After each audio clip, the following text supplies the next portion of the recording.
Well, to get a different perspective on the deadly drones of Pakistan, Syed Tariq Pirzada, strategic affairs analyst, is joining us on Press TV. Mr. Pirzada, thank you for joining us. One question that comes to mind is these U.S. assassination drone attacks are continuing. U.S. claims it is specifically targeting militants.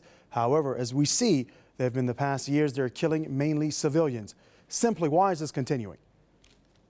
Well, you know, the U.S. arrogance knows no limits. The U.S. respects no one's sovereignty. The U.S. does not recognize international law, be it Syria, be it Iran, be it Pakistan, and be it any other country. They believe they are still the solo superpower, and they believe it is in their interest to protect the West from the so-called, presence of Al-Qaeda along the Pakistan and Afghanistan border. And this is a situation in which, on the one hand, the hypocrisy is they call Pakistan a non-NATO U.S. ally, but on the other hand, since 2006, they are continuing to dismantle Pakistan's sovereignty, which is notably a nuclear state. So the question arises, what is the nature of the relationship of the United States with Pakistan?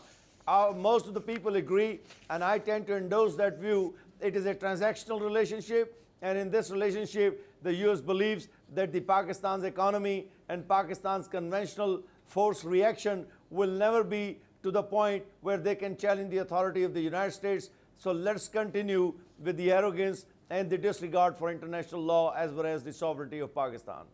Well, one thing is now changing, where Pakistan's High Court has urged the government to get more involved with this and change anything or put pressure on the U.S. to stop these attacks. In your opinion, will this have a positive effect and prevent these unmanned American drones from continuing?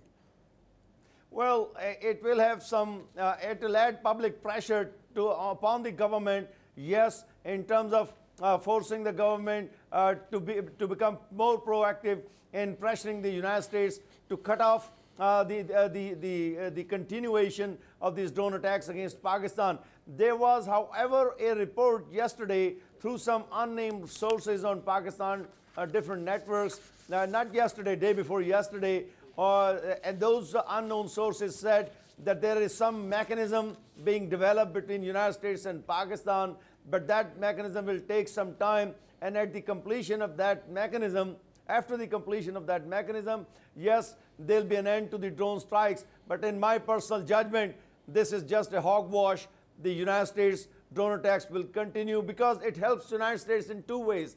A, it helps what it considers to be its own objective of eliminating the extremists. But on the other hand, it keeps Pakistan under pressure. And because they intend to stay in Afghanistan until 2024 at least, that will be a good way to tell Pakistan, either you just follow our policy or be prepared to face the music. And it is a situation where no quarter in the world is being respected by the United States.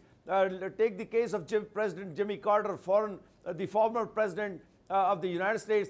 He just came up with that statement on American media that the drone attacks are illegal, they are a violation of human rights, and again, there is no, the word is not being heeded by Pentagon and by the U.S. establishment.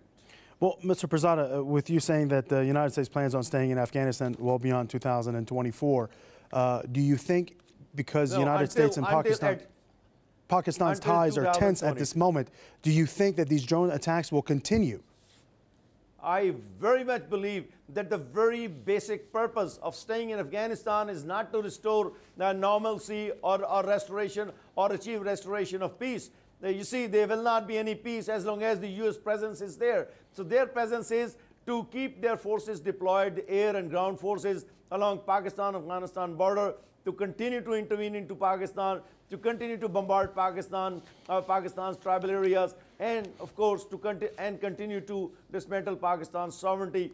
The United States has become an international, spoiler of peace. This is the reality at the present time.